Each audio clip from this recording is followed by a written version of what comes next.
Welcome to Couch Potato Theater here on the Fandom Podcast Network. On Couch Potato Theater, we celebrate our favorite movies. You may own your favorite movies digitally or on physical media. However, when they air on TV, you love what you're watching so much, you don't get off that couch. And that is the definition of what our show is all about. My name is Kevin. I'll be your host for this special Couch Potato Theater. And we are proud to celebrate Grease 2. The 40th anniversary. I'd like to introduce my guest for this special Couch Potato Theater. Sorry about that. We got a very, very fun group here, guys. And I have one person to blame, and that is my lovely wife, Erin. Welcome to Couch Potato Theater. How are you? I'm good. I'm still in Down Under, literally. So we're going to get to that. Night for you. What's that? It's day here and night for you. Yes. You're down under there in Australia, and I'm over here in the States in California. This is true. But we are doing this kind of because you started something. And Did I? Yes. We'll get into that. But we got some more fun people to join us here. First of all, I had to bring in my pink ladies. That's right. You got to bring the pink ladies. And of course, let's go ahead and welcome Jennifer. What is up? Not much. How you guys doing? Doing good. Thank you for joining us here for Grease 2. But we still have someone else we have to bring in. The master of movie foo. Our very good friend, of course, Lacey. What is up? Hello. How's it going? Now, do you guys know the Pink Lady Pledge? The Pink Ladies? Does anybody know? Pink Ladies pledge to act cool, to look cool, and to be cool. Yeah. Till death do us part. Think pink. There you go. Yes, think pink. So yes, guys, we are here celebrating the 40th anniversary of Grease 2. Yes, we are talking about Grease 2, and we're going to touch on that in a minute, why we're talking about Grease 2. But first, I want a quick little plot description to set the mood, let you guys know what is actually happening in Grease 2. And for those of you that are listening to this and or watching on YouTube, because we're doing both here, and you haven't caught up with Grease 2, we're hopefully that maybe you will, and you'll go back and watch it. Or if you haven't seen it, you'll wonder why apparently it's awesome. So here we go. Plot description. 2 years after the life-altering events in Grease, 1978, Sandy's cousin Michael, a straight-laced English student, is the new guy at Rydell High. Stephanie, the Pink Lady's foxy blonde leader, is about to break up with Johnny, the T-Bird's leader. But she still likes her men dangerous, even as Michael starts to attract her attention. Now Michael needs to up his game, learn how to ride a motorcycle, and transform himself into Stephanie's hot leather-clad fantasy. Is he up to the task? I have a question for you all. Why are we talking about Grease 2? Well, Erin, kind of started with you when you let it go that you like Grease 2 and you may like it better than the original. We had this discussion. I don't know. Is that true? I never said I liked it better than the original. Okay. I'm going to put that disclaimer in. I enjoy it. So it's one of those, it's a guilty pleasure. We know it's not great, but it's a lot of fun. And I saw this at the cinema. So it's been one of those films. I've seen it a million times. I think I saw it about 5 times at the cinema in 82. I was very young. I was there between that and Annie. And, yeah, I've always had a love for it. And I watched it recently to rehash it and go back. But, stand alone. Don't put it as a Grease 2, just, a different time. It really, it's a different film to the first one. But, I love both equally and for different reasons. So there you go. Well, you have some people on your side here that are huge fans of this film. And I think it's important to note that, Jennifer, you are one of those. How did this come about? Why are you a Grease 2 fan? I love the music in it. I think the songs are great. But like, I have this dislike of 1959 because that's when my mother graduated from high school, and so I was inundated with that movie repeatedly as a child. This one was more kind of our own, and just the message that it gave about it's a very, yes, it's a gender swap, but it's also a very women empowerment centric movie, and I really like those details. Like Stephanie stands up for herself, and so does Paulette. They all do, and I think that's much more appealing than what happened in Grease. We'll get into that. That's an interesting point. I'm glad you brought that up, Jennifer. Lacey. So maybe it was because of you or Jennifer going, I love the film too, that we're like, you know what? Maybe we need to do couch potato theater here. Tell us why you love Grease 2. Okay, I am one of the people who thinks that Grease 2 is better than the original. The original was great. I think that the music in the second one and just it didn't take itself too seriously. It's a lot more fun than the original. There was just a lot more drama in the first one, which is fine. I'm just not a drama kind of gal. And I think that between you had a post somewhere that said it was like for one of your other podcasts about sequels that are better than the original, and Grease 2 is the first thing I put up. I was like, Grease 2. I think that's where Jen commented. I think that's where we became best friends. And then when we started doing the time warps, 82 is a big year for me, and I was like, I can't wait to do Grease 2. And then you were so sweetly offered to do a solo. An individual Grease 2 panel because we had so many people who were so interested in it. Oh, that's cool. Yeah, no, it's when I was like, okay, my wife likes this movie, Lacey likes this movie, Jennifer likes this movie, and not as you tease, Lacey, we're doing Time Warp 1982 on the Fandom Podcast Network, and we're celebrating all the movies in 82 because they're all celebrating their 40th anniversary, including all the events and stuff that happened are all 40 years ago. And so we're like, well, you know what? Let's go ahead and do a couch potato theater about this, because I think this is one of those films that a lot of people may have saw maybe once or didn't see, because Grease is so iconic in itself. And it's a great film. And I'd never seen Grease 2 before. I remember seeing Grease even in the theater, like within the last 10 years. There was one of those sing-along events for maybe an anniversary or something like that.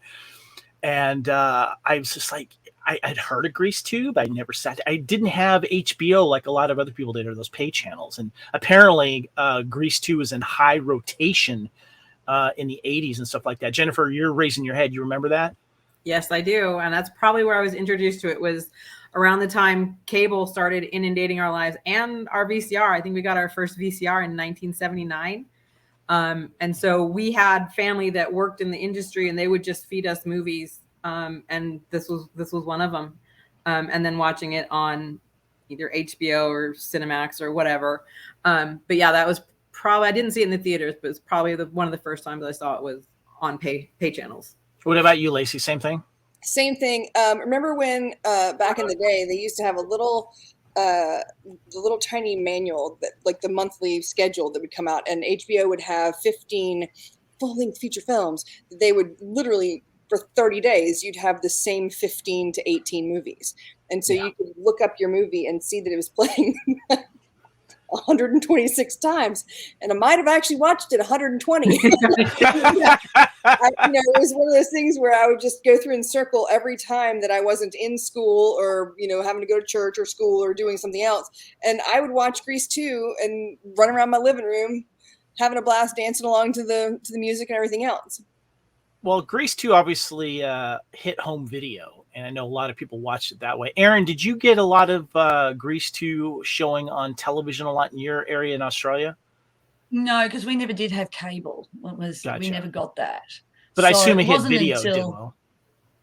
Oh, yeah. So as soon as video came in, it did really well. I mean, we watch it at parties. It was when you used to go to a party at school and there were movies that you'd watch. And 2 was one of them. I think also because men actually, or boys at that time, liked it. And my brother, because he saw it with me, because we saw it in Sydney at the time. My parents went there, and I think we went a couple of times. He really loves it. And I talked about it to him the other day. I said, we rewatched Grease 2, and he's like, and he knew all the songs. Like, you could go in, you might not know all the song, but you could at least sing the chorus. Like, everyone remembers them because they were so catchy. And he's like, oh, no, it's a really good film. So he still loves it, and he's always loved it. So, you know, and it's funny when you put the comment about talking about that this is coming up, or you were going to watch it and we were talking about it. And there was quite a few comments from your male friends saying, well, I really love this song, or I really love this song, because it is very song orientated compared to, and we'll get into that later, the first film, which was songs and original 50 songs, where this is literally run by its songs. It tells the story through its songs. That's a good point. And that's one of the things I actually found kind of interesting about this film, because the songs, the way that they're set up, it really kind of sets the stage for the story. And they use the songs, obviously, to tell the story, and everyone kind of gets involved. And you know, someone will say their line here and their line there. And, you know, I'm a fan of the original. I'm not a huge fan, but I love the original. But I got to tell you, this movie surprised me. I actually really enjoyed it. It was fun. And keep in mind, too, that when I went in to watch it, I decided to just kind of throw the original Grease out the window. Not in a bad way or a sense way. I just didn't want any preconceived notions with it. And that really kind of helped with the viewing of this, because this viewing for the first time came across fresh. And what's funny, Aaron, is you may remember, too, was that I found a Laserdisc copy of it. And I actually did watch the Laserdisc as well. When I watched it again, I watched it on digital because, Lacey, you gave me the digital as a gift. So thank you very much for that. But I also picked it up on DVD as well. And I think there was a Grease compilation that had Grease 1, Grease 2, and then there was the Grease live show too. And it was like this pack that had it as well.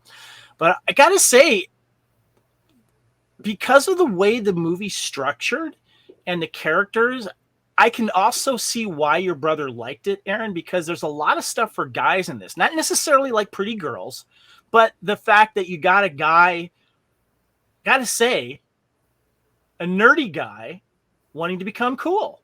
And I don't know, I do know lots of guys like that. I was one of those guys.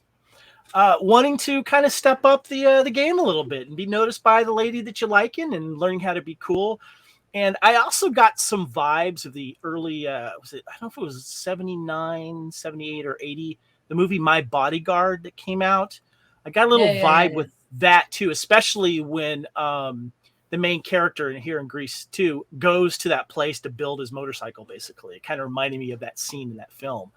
But I enjoyed it. I thought it was a lot of fun.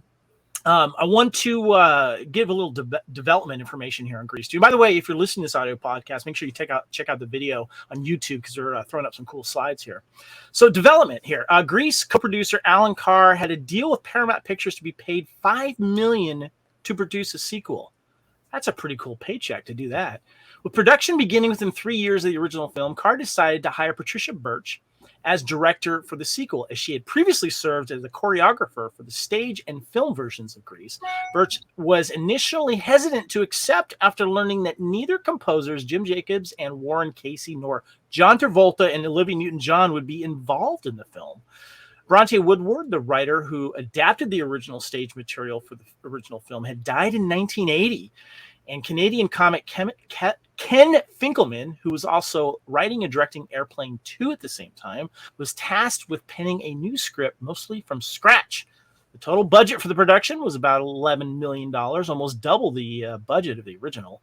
Grease 2 is intended to be the second film and first sequel in a proposed Grease franchise of 4 films and a television series. The third and fourth films were to take place in the 60s and during the counterculture era. However, the projects were scrapped due to the underwhelming box office performance of Grease 2. Maxwell Caulfield, its star, was unhappy with the film's drab title and unsuccessfully lobbied to change it to Son of Grease. I don't know about that, guys. I don't know if that would have went over very well, especially with Michelle Pfeiffer, but I thought that was kind of funny. At the time, did you guys know about its flopness when you were watching it for the first time? Or, Jennifer, did you know about that when you got into it? Yes, I did. I have an older brother. He's 8 years older than me, and he was more than happy to tell me that movie sucked and it was a piece of and that it just bombed. And so he rubbed that in any chance he could get. Right. Well, this is where I would ask you guys when and where you first saw the film. You guys did touch on a little bit, but Lacey, when you were watching it first time, did you have any idea that it was did not do well in the theater? No, I mean, like I said, it was on HBO like 147 times in 30 days. So, and then after that, it would be on TBS, the edited version where they'd take out like the 3 words you couldn't say or whatever, and then do like the potato, like they'd cover the mouth, or they'd do like a weird alt dialogue replacement. But I've never been someone who looks at what other people think and decide that that's why I want to watch something. Other people's opinions really don't matter to me. Like Gotcha. They never have. As a kid, I was like, this is my fun thing. Y'all don't have to more for me. Good for you. Good for you. Aaron, you saw this in the theater, so you get some street cred. You get some street cred there. But I want to ask you though, what did it have the same impact that stayed with you after you saw it in the theater? And also, two-parter here, what kind of response did it get in Australia? Oh, about the same it did in America. But I mean, it played at the cinema because it was going to be a big thing. I mean, I saw the original at the cinema. I remember going with a bunch of girls for like someone's, what were we been, 7, probably 8-year-old birthday. So I was 12 when this came out. And as I said, we were on holiday up in Sydney. I can see it now. And we went, my brother and I think we just went, being the 80s, we just went to the cinema by ourselves. He was 4 years younger. My parents were like, yeah, as long as you turn up. And they're back. And then we saw, basically. No, we had no babysitter. So So we go and see that. And then we saw Annie. I remember the 2 were at the same time, Annie and Grease 2. And because they're musicals, that's what we lived on. My parents loved musicals. We'd see all the musicals. So when you were sitting there and going, and I did have a massive crush on Maxwell Caulfield. I mean, I remember thinking his accent was bad. And it wasn't Jennifer and Lacey are, nodding their heads. Yes. Well, the thing is, he ended up doing a movie, which my brother brought up. And when I saw him the other day with a movie with Charlie Sheen where he's a villain, and he was very good with Boys on the, was it?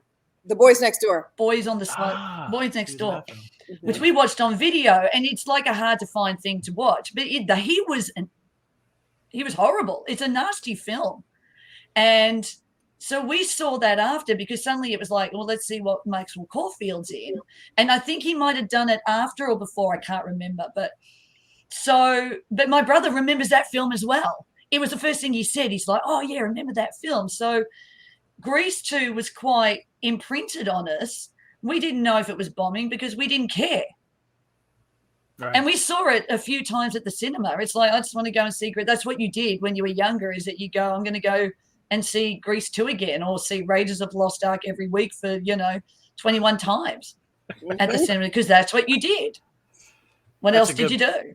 That's a good point. So we didn't, because we'd seen it at the time, we didn't care. We didn't read reviews. It was fun. And the songs were, on repeat. And so I got a question. I got a question for you guys. You guys we're doing this podcast because you guys are proud fans of it. And I love you guys for that. And I think that's great. That's just why I wanted to do this in the first place and celebrate its 40th anniversary. Jennifer, do you remember maybe being a little embarrassed to admitting liking this film? No. Yeah. I saw it and I have no qualms about, I love it. I love it. I have an old friend of mine, Suzanne, had the soundtrack on vinyl. We used to listen to it at her house freshman year of high school. Her favorite song, I believe, was Charade. I mean, it didn't matter. It was just Maxwell Caulfield was cute.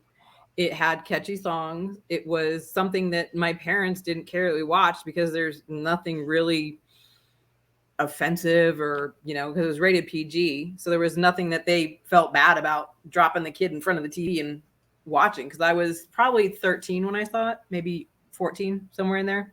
Right. But no, I have no problem admitting to this one. Lacey, you seem to be pretty proud of this from day one. Was it always something you were proud to hang your hat on, like in this movie? You know, I don't think I ever had a problem with it. I don't have guilty pleasures. I like stuff, and if you don't, then that's fine by me. Like, I'm just one of those people. I'm like, okay, cool. You know, like, yeah, I'm not really I just don't have that much interest in whether someone else likes it along with me. If you do, that's amazing. And like, I'll geek out with you and we can talk about all of our favorite stuff. And that's great. And it's amazing. Like you guys. But if not, I'm like, okay, cool. What do you want to talk about? That's just kind of, you know.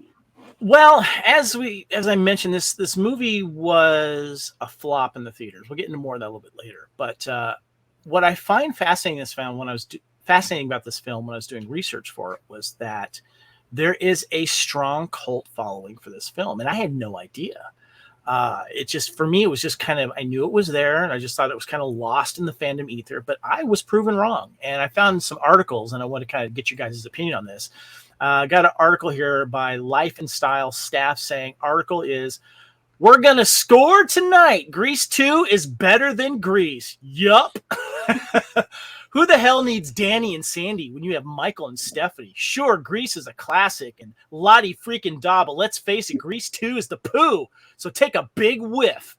How can anyone not love Grease 2? Let's not forget that Stephanie and her I give 0 F's attitude from the get-go is a hell of a lot better than Sandy taking 90 minutes to figure out she needs to loosen up a bit. Even Sandy's cousin Michael knows he needs to reinvent himself to become the man, a.k.a. the coolest writer in the land. And that's family, y'all. That article resonated with me in so many ways, and you guys have kind of touched on it. Lacey, you're laughing hardest here. I want to get your thoughts on that, because I got to tell you, one of the reasons why I like this film is the scene that we get from Michael trying to become cool, but Stephanie was just like, yeah, no, I don't have to go along with Johnny here. You ain't gonna tell me what's happening. I just cracked. The Grease 2 is the poo. Just for a second. I don't. You know, I think that I think that's one of the biggest issues I had with the original Grease was that, you know, a girl had to change. It said loosen up in that article. She didn't have to loosen up. She had to completely reinvent herself. There was nothing remaining of the original, you know, even when she's like doing the cigarette, everyone's like, you know, she's like looking around to find out what she's supposed to do next. For me, Grease 2 was the one where the girl had her standards, y'all. You gotta step up or move out the way. Well, it's interesting you say that, because the next article goes on to say, Grease 2, the flop that became a surprise hit. And this was done by Claire Thorpe in August of 2020. So this is a recent article. She goes on to say the sequel to the hit musical was critical and commercially disaster on its release. But since it's become a cult classic, when Grease was released in cinemas in 1978, its producers were all too aware of the power of the sequel.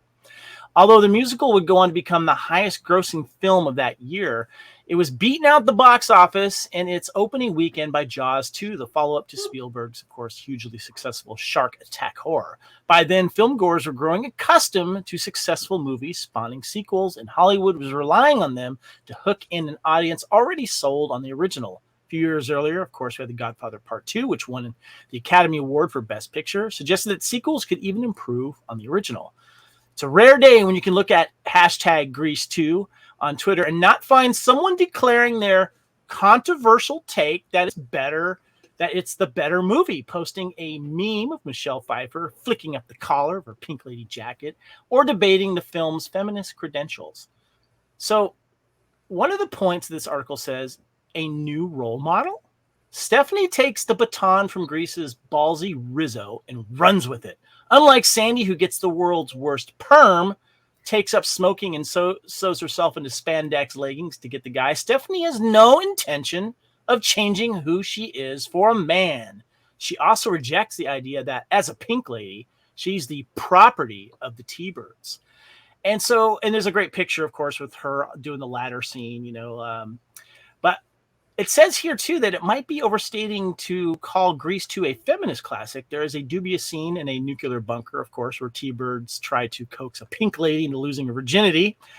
And it's also a sexually charged film too, especially when you listen to the soundtrack and you see the scenes.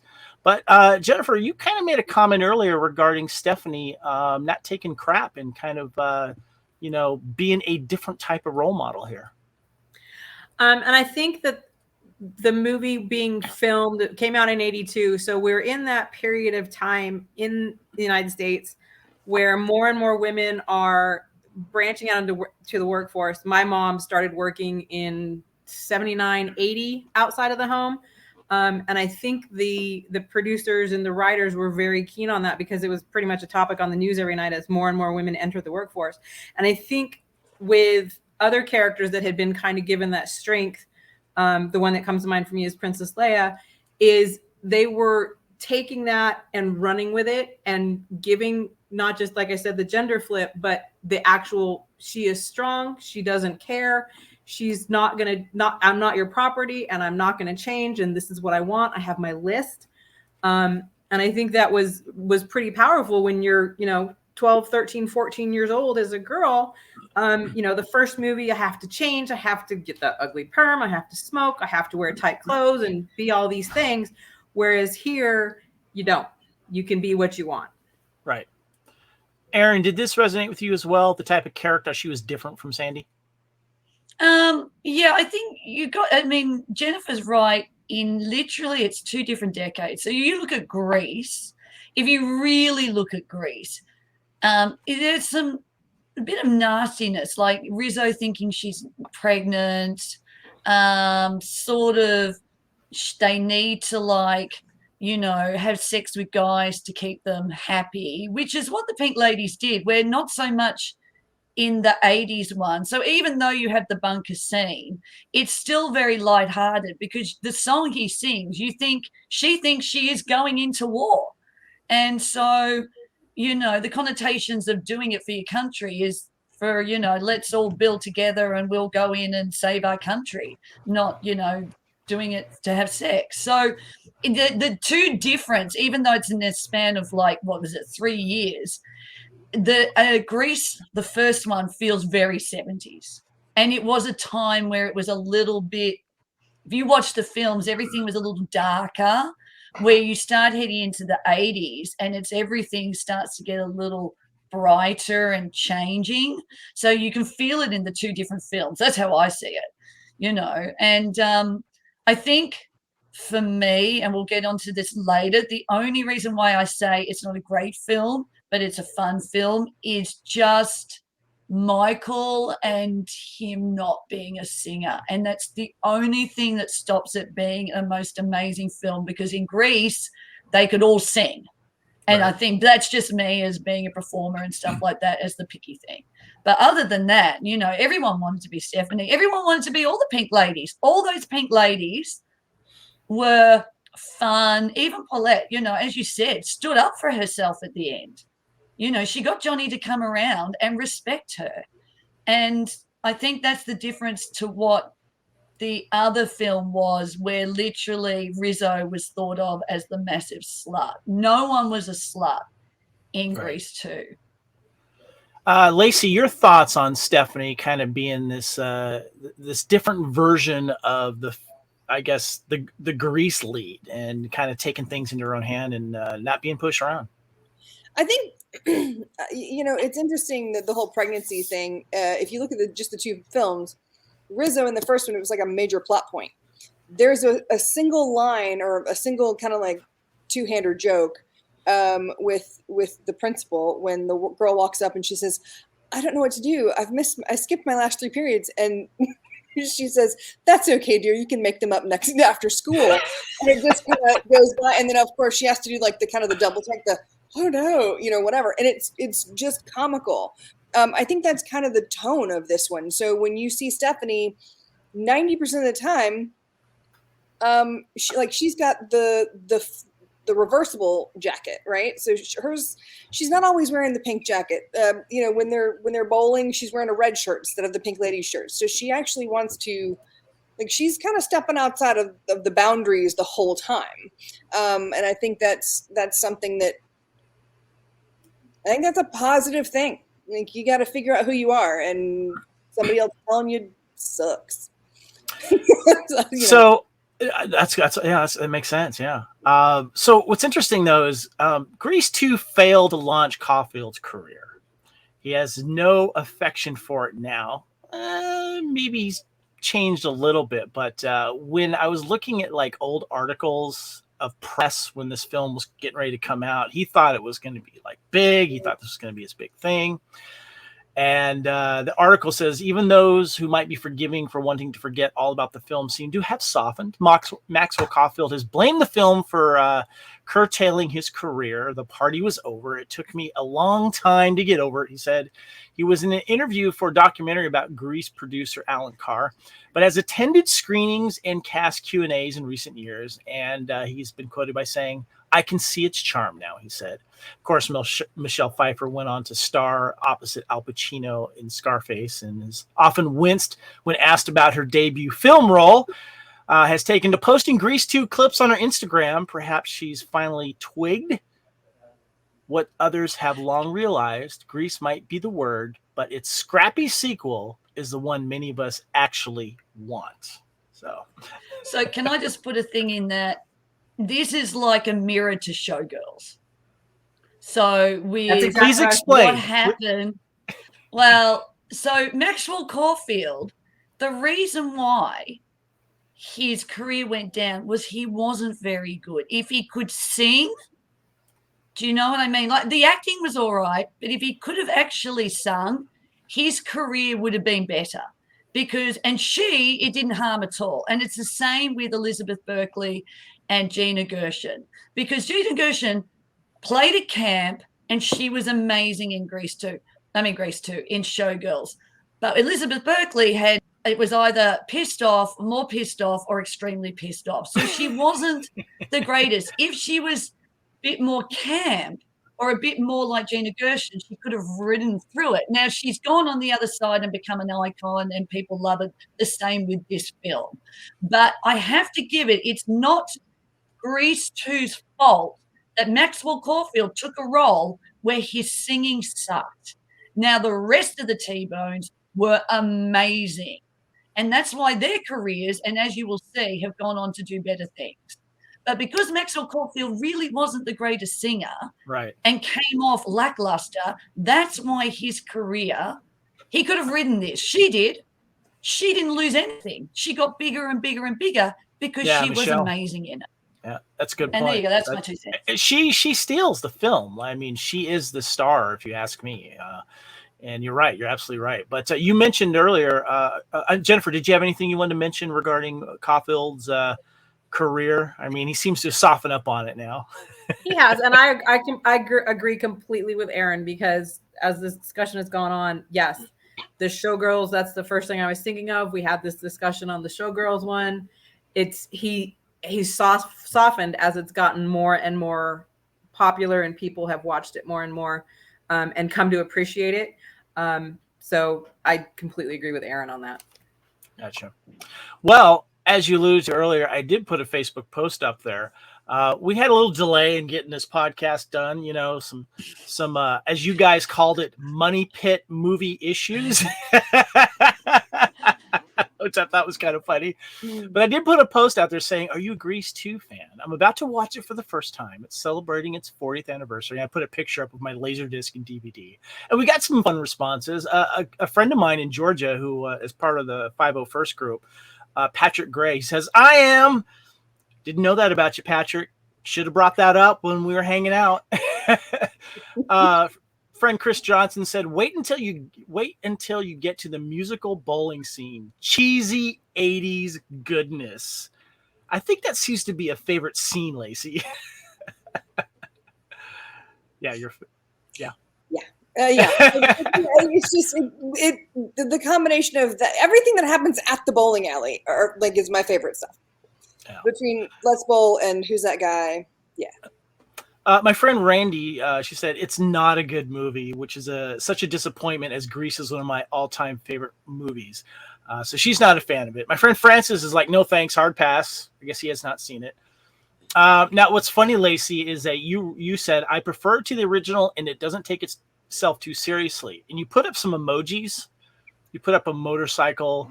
You put up some bowling pins, and you put up a ladder. And I didn't get that at the time because I hadn't watched it. But then when I went back and read this, I'm like, I get that now. My friend Patrick Gray said, unpopular opinion, but I think it's going to be popular for this podcast. It's better than the original. While I love the original, this one had more of a cheesy musical vibe, which I found more fun. Reproduction, just the best. LOL. And Lacey, you agreed with that. My buddy Dion says, cool rider. I love this one. And Patrick Gray said, who's that guy? He came out of the darkness in the middle of the night, blazing like a mother with a fistful of dynamite. And my friend Jason said, this one got me interested in bowling too. Never been bowling before.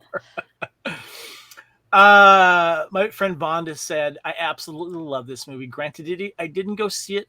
I didn't go see it every Saturday for 2 months like I did Grease, but it was still a great movie. Every song, but the bowling alley song, paid great homage to the early glory days of 1960s music and the history to come. The bomb shelter song is my favorite scene, along with Marine Jackie Kennedy's wardrobe. And my friend Whitney says, I thought Michelle was the most beautiful woman I had ever seen. Was so jealous of her. So anyway, there's some comments there from Facebook. Much appreciated for you guys doing that there. Guys, there's not much to say about the theatrical poster. Pretty much says what it is. Are you guys fans of the poster? Or do you think pretty much it just says what it is? Aaron? Oh, it's just, no, it's not. No, it's just, it's a poster. Just, it's not a, it's not a, there's nothing amazing about it. It says what it is. And, they're looking good, and you've got the guys jumping up and down. And there's not a lot of variants of this poster I found, too. It's pretty much the same stuff. But I think what's more important is the movie itself. And, guys, there's a couple taglines. Grease is still the word, and the music and feeling go on forever. But let's get to the fun stuff here, guys. Let's talk about our favorite scenes and moments. And we're going to include this with the soundtrack because I had gotten the soundtrack, by the way. I have the CD here. I think the movie gods out there and music gods knew I was going to do a podcast, and I just happened to see this at a local thrift store that I went to. And the song track is in order of pretty much the movie itself.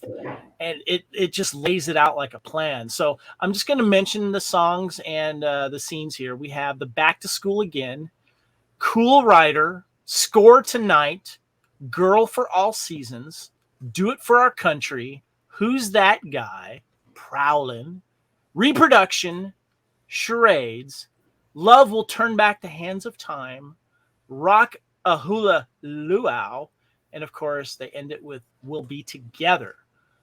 Aaron, let's start with you. What are your favorite scenes and your favorite song moments in this movie?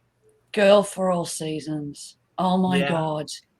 Oh my God. We did it in high school. Love the costumes. Are you serious? Loved the costumes. I thought that they did all of it. Wear her dress. I love that song. I love the build up to it. And then when they actually do it, I love the opening. I think the opening's punchy. He comes in, you're in. Let's Do It for Our Country. It's a great song. He sings it beautifully. And funny, there's a trivia about like that later on. Thank God she didn't sing it, or she only just came in at the end. She was in Fame.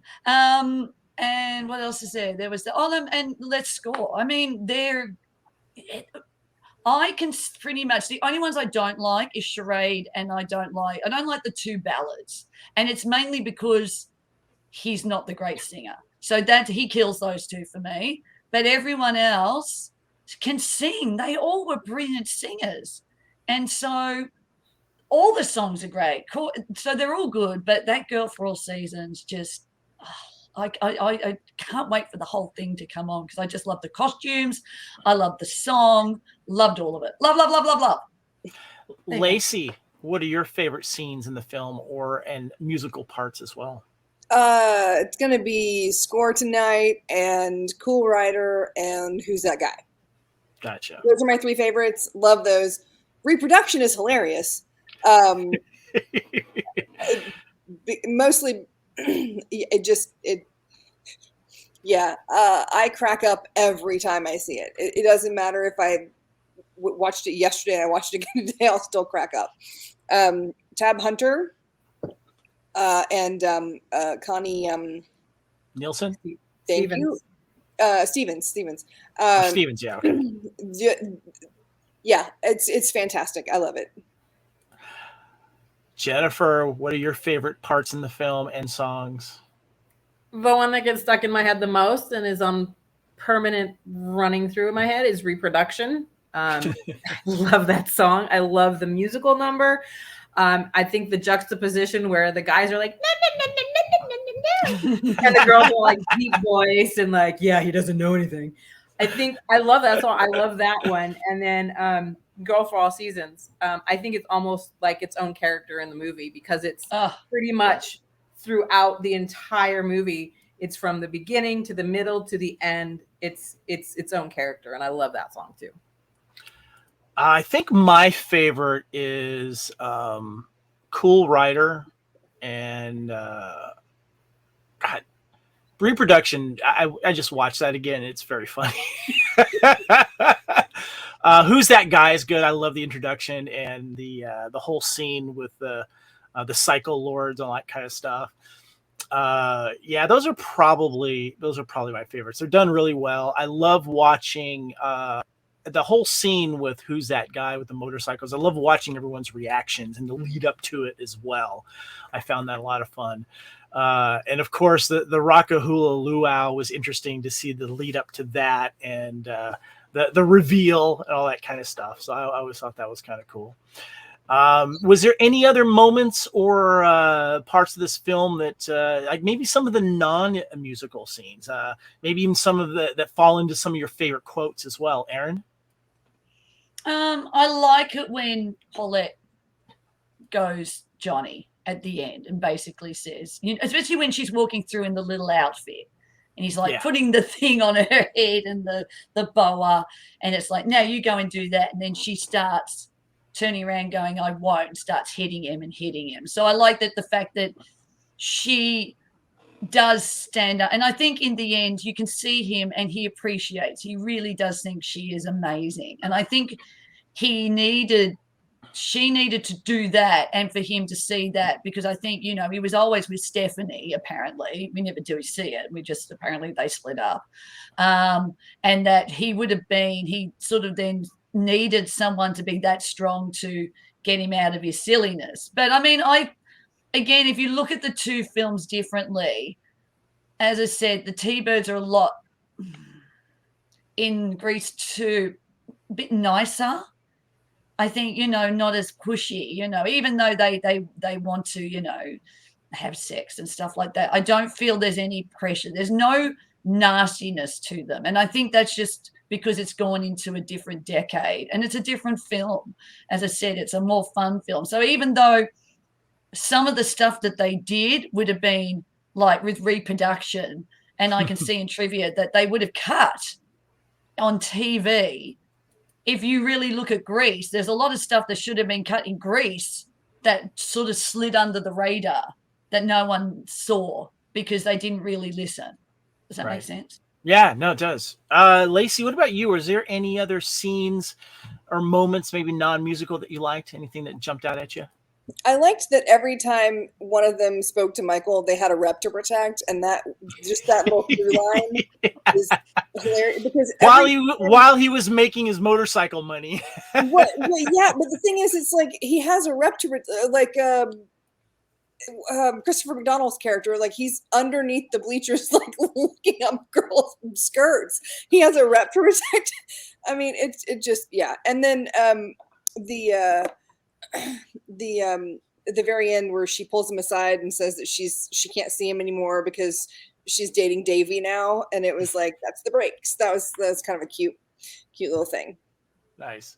What about you, Jennifer? Do you have any other non-musical parts you liked? Any comments? Anything like that? The diner scene when he's helping Stephanie out with homework. The one thing I do quote all the time is it's not ketchup, but it's pickles, because you can never get enough freaking pickles on your burger. It's like, no pickles. Like when she does that cracks me up. And then she, you must think I'm some kind of dummy. And he's like, no, I know a couple big words that teachers know.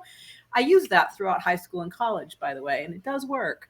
But yeah, that whole diner scene, and then that's where she also kind of Johnny, nope, I'm out. Yeah. So that is a good scene. I like the moment when we get was it Michael showing up on the motorcycle, and she's working at the gas station. And he's just like, doing his cool voice, and she's not really looking at him yet. He's like, how much do I owe you? He's got his shirt, his leather jacket down, showing his, she says 50 cents, and then finally he gets her attention, and, the old couple in the car is like, what about us? And I thought that was a fun lead up there, because he's hiding his identity. But I gotta say, I also like the fact that she works at a gas station. Thought that was kind of hot. I don't know why. I just did. That was kind of cool. All right, guys. She's more the tomboy. She's more the tomboy of all of them. So, you start getting away from being all the pretty makeup and the hair, and she's the total opposite to Paulette. Paulette's doing the Marilyn Monroe thing, and then everyone else doing the Jackie Kennedy thing, and she's just being her. She has a good balance between the tomboy and the pretty girl, which is cool, and. But I got to say, a couple of scenes are funny, too, between the T-Birds and Adrian Zemed and the rest of the group. These guys are fun to watch, I'll be honest with you, because especially Johnny's got some funny lines here with Lewis. Like Lewis goes, you got something going on with Paulette? And Johnny's all, let's just say I'm give her therapy for her disease. Which disease? Nymphoid mania. I always did like the bit with the cigarette. Did he actually do it? Where he flipped the cigarette. Remember that whole thing that people could flip the cigarette in the mouth? I remember trying to do that. I used to try to do that. And he obviously did it because he's got smoke coming through his nose. And then he, I don't think he actually swallowed it. But it's the way they did change some of the words that, to suit their sort of language was very funny. They were great. Loved them. I want to get a little bit of the casting here, guys. So Birch proposed the idea to feature Travolta and Newton-John reprising their characters now as a married couple running a gas station near the end of the film, with Travolta to sing a new number called Gas Pump Jockey. This did not come to fruition, of course. Paramount tried to get Jeff Conway and Stockard Channing from the first film to do cameos, which didn't happen. Channing by then was 37 years old and had left Hollywood for a time in the early 1980s to focus on her stage career.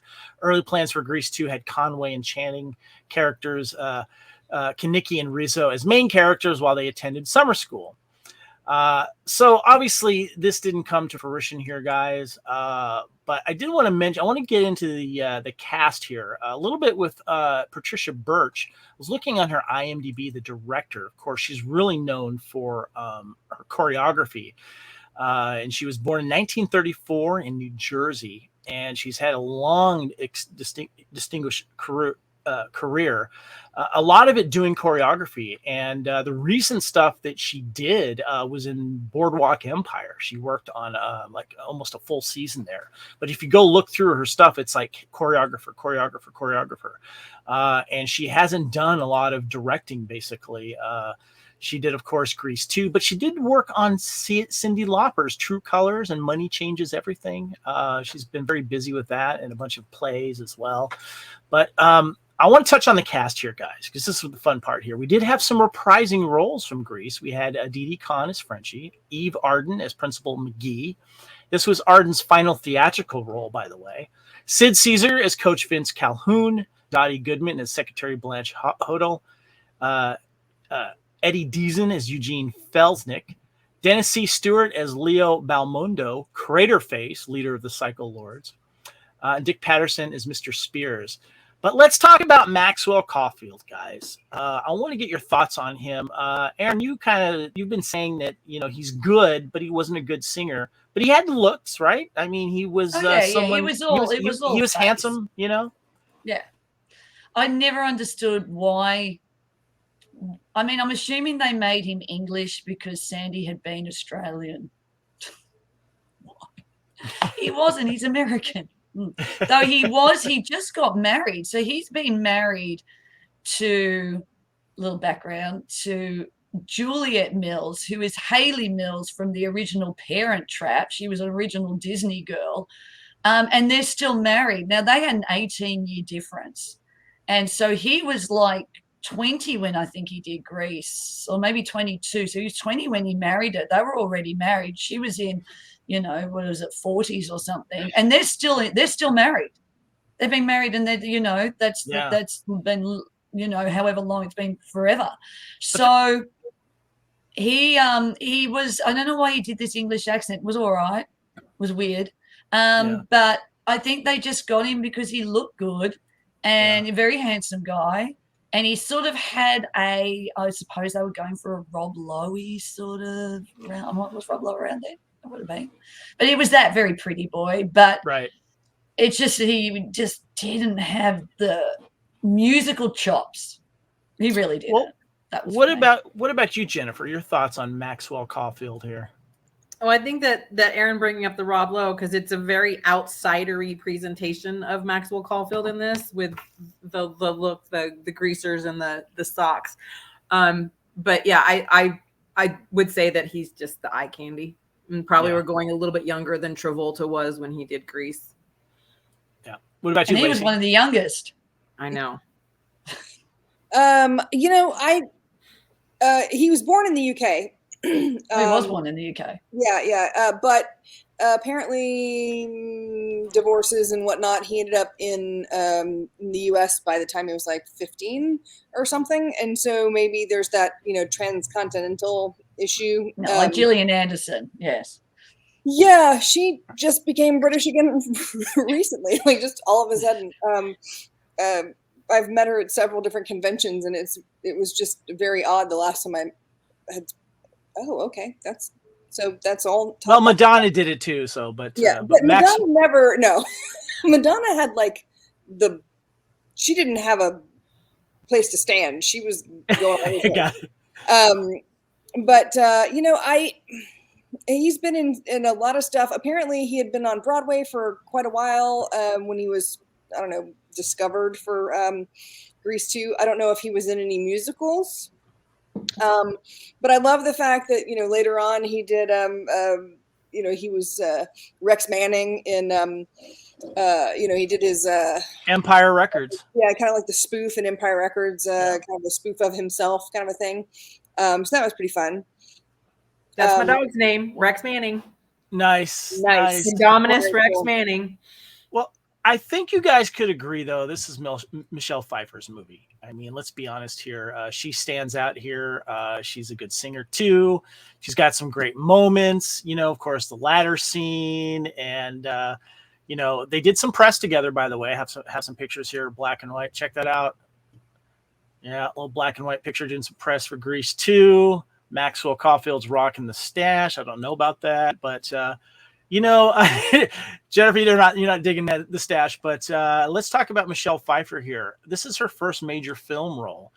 Thoughts on Michelle? Jennifer?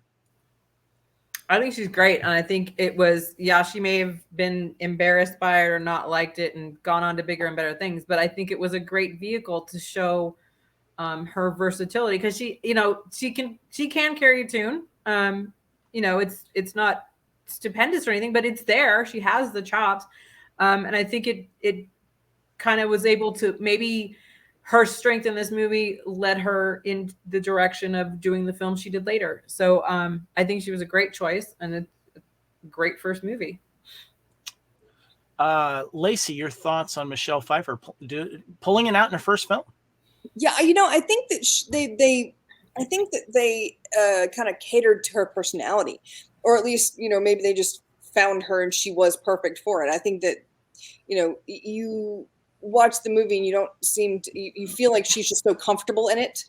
And I think musically they also, picked all the right songs for her. They gave Caulfield, a ballad, and he's not a ballad guy. Right. And so I feel like if he had been, because he wasn't bad in Who's That Guy? I mean, he only had like 2 lines, but he didn't mess them up. They fit the song. But I think that Michelle Pfeiffer had, you watch it and you kind of feel like you could go and grab a beer with her and she'd just be like super relaxed and fun to hang out with. Aaron, your thoughts on Michelle Pfeiffer? Oh yeah, no, rewatching it again, just had star. You knew she was going to have a career, and she had that beautiful California girl look, like that. She looked like a typical California girl, and I thought she was great. She moved well. She was beautiful. They didn't have to do her up too much. She, it was a great part. And then, as I said, she just flew through that. She might not have liked the film. I don't know if they got along very well, but it did not stick to her at all. And it might have moved her along because then she ended up doing the Baker Brothers or the Baker Boys. Fabulous Baker Brothers, yeah. Yeah, Fabulous Brothers. So she got to sing in that. And so, her career did not hamper at all from this film at all. So I wanted to get your guys' thoughts on the rest of the cast here. And if you're watching the video on YouTube, I'm going to have some side-by-side pictures of then and now of the characters here. So this will be kind of fun. I've been showing the pictures, of course, of Michelle and Maxwell here. But let's go ahead and look at Johnny here, Adrian Zmed. We've got Paulette, played by Lorna. And, of course, you have Frenchie, Didi Khan, Bradley Samuel. There, of course, Christopher McDonald. Of course, a lot of us know him as Shooter McGavin. And we got some pictures here of the rest of the crew here. Sharon Cooper, Maureen Teefy, Louis DiMucci, played by Peter Frechette. We had Rhonda Ritter, Allison Price Becker. And, of course, we have Dolores Rebchuk, played by Pamela Alden. I remember Pamela from Californication. She was a co-star in that. I loved her in that. She's been in a bunch of other stuff. And, of course, we have Davey Jaworski, Leaf Green as well. I want to get your guys' thoughts on the rest of the cast. Jennifer. I think I liked them. Didn't Adrian Zmed appear in Grease on Broadway? If I'm not mistaken. Yes, he did. He played Danny. He was, and that, yeah. So, I think they all played it well. They all played their roles well. I love the T-Birds or T-Bones or whatever they're called. T-Birds, yeah, the T-Bones, as they were referred to. It's T-Birds. But yeah, and then Christopher McDonald. Come on, Happy Gilmore. You know my feelings about Adam Sandler and his movies. So. It was interesting to see him in that afterwards. Kind of, it's the character's kind of similar, kind of lighthearted and goofy, offbeat, with a little bit of arrogance in there. Yeah. Lacey, what about you? Who stands out for you with the rest of the cast? I love Pamela Adlon. I think that's how her name is said. I vaguely remember her being like the best friend in Untamed Heart. With Christian Slater and is it Mary Stuart Masterson? Maybe, I don't know. It's one of those things that she was in so many things here and there, and I had kind of skipped that middle piece. So I remembered her as a kid, but I didn't. When I first saw her in some other stuff, I was like, why does she look so familiar? What is it? And of course, this is before IMDb and all that kind of stuff. And finally, I remember sitting there going, oh. Wait, she was the kid from Grease too. That's amazing. I was so excited that I was finally able to place her after like a decade of she's in everything. For like a minute there, she was like a bit player in like everything. Yeah. And she's super fun. I liked her. Yeah. Aaron, what about you? What the other cast members stand out for you? Who do you like? Oh, I love Adrian Zmed. I thought he could dance, he could sing. I thought he acted Johnny so well. And I saw him in Good Time Girls, which was a season 1 in the 80s where it was set during the war, Second World War, and you couldn't go to wore because he had flat feet. I remember that. And I've not seen it for years, but I remember that's the reason why his character wasn't, off to war. Chris McDonald. I mean, hello, Thelma and Louise. Thelma's husband. Yes. He was hysterical. And how he just was such an asshole at the start, and then he just melted, especially when he saw Brad Pitt. And Brad Pitt's doing I had sex with your wife. And he's like trying to kick him. I thought they were all good. I thought they were great. So Lorna Luff, for those who don't know, is Judy Garland's daughter. And I saw her live in London with my friend James, because James, of course, being, a big Judy fan, met Lorna Luff. He was a big fan of Lorna. So we went to see her. And she did a whole thing about her mother. And as much as a quick little side note, she doesn't look anything like her mother. She looks like her father, which is a lot of what daughters look like. Daughters look like their fathers. So a lot of people don't realize that, because she doesn't look like Judy. I don't see Judy in it at all. She looks like Sydney. So when everyone goes, oh, it's all about Liza Minnelli is Judy Garland's daughter. Lorna went through hell, because at the age of 12, she had to look after Judy in those later years where it wasn't good. So Lorna, what's her name? Liza, by that time, had gone to live with her dad. Gone. She was like 19. She missed all that. So Lorna had gone through a lot of crap with looking after her mother and her brother by being literally a child. And I thought she was great. Lorna's got a great voice. It's not a distinctive voice. So when you hear Liza Minnelli or Judy Garland, you go, that's Liza Minnelli and that's Judy Garland. When Lorna sings, it's a voice. She's got a great voice. She's got the bash, but it's not a distinctive voice. So I loved her. I thought she was great as Paulette. And, I loved them all. I thought that as the co-stars or the group behind, I thought they were all great. Loved them all. They brought it all together. I completely agree with you there. I think that you had a bunch of great moments with the Pink Ladies and the T-Birds, and they all kind of had their moments, and they were fun to watch. And then when they got together, and the flirting and what have you, or being jealous of someone else or something like that was interesting. And you saw some character development too, which I thought was fun as well. But yeah, I liked Adrian Zemed in this just because I remember him from playing what was it? Tom Hanks's best friend in Bachelor Party, and I was a huge fan of that film. And then of course it was T.J. Hooker. I remember him in that as well. But I haven't seen I saw T.J. Hooker once all the way through, but I go back and rewatch Bachelor Party because Adrian Zemed is very funny in that, and there's just a lot of good moments in that. But I want to give you guys a little bit of little tech information here on the movie. Of course, runs just under 2 hours. It's an hour and 55 minutes. I'd have to say that's one knock on it. It could be a little bit shorter, but then when you look at I guess when you look at all the music that's in it, is there a musical part in it that you could probably go without? I don't know, Jennifer? No. Yeah, it's tough to pick one, right, Lacey? They all have their place. They all fit in well. It works for the story. So yeah, I don't think you could really cut anything out of this. Lacey? I mean, the only one that you could conceivably pull out that wouldn't, actually you wouldn't lose any plot is reproduction. But come on, that's one of the reproduction. Actually, we could pull out Brad sung by the twins. We could take that one out. Yes. Oh, my girls. I love the twins.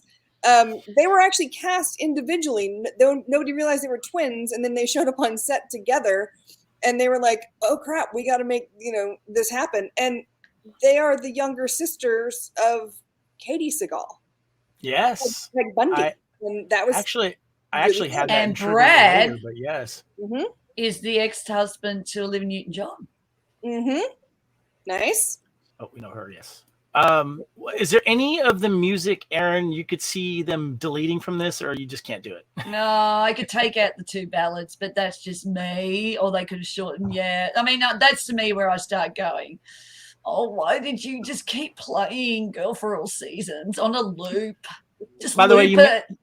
You mentioned the twins. I'll bring this up now. I remember in the short-lived TV series in the 80s called Double Trouble that they were in, and they were also the Doublemint twins as well. Yep. In commercials as well. So yeah, that's funny. So this was released June 11th, 1982, budget of around $13 million, grossed $15 million. So it made its money back, but they wanted to make more. It was a flop. And it took over $15 million after coming in fifth in opening weekend against these films: E.T., Star Trek II, Wrath of Khan, Rocky III, and Poltergeist. Talk about a heavy weekend of films. Now, I don't know if you guys know this, but this movie does have its retractors. I don't know if you know that or not. There's some people that don't like this film. So Rotten Tomatoes gave it a 34% approval rating here based on 41 reviews, rating 4.2 out of 10.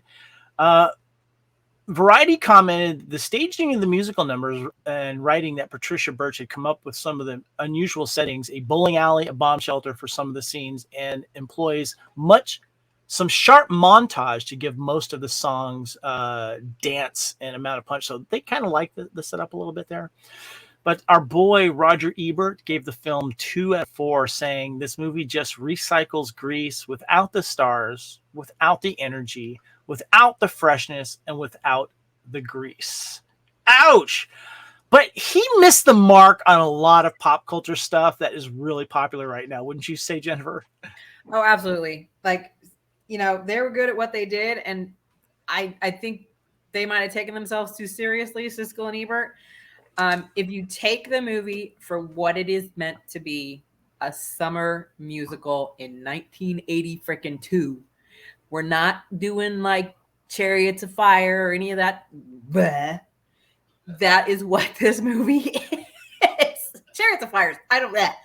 But you have to have some perspective, and we know you don't like popcorn films or things like that, Ebert. You take yourself seriously in your job, and it's not for you. So what? But there's a whole group of people that love it.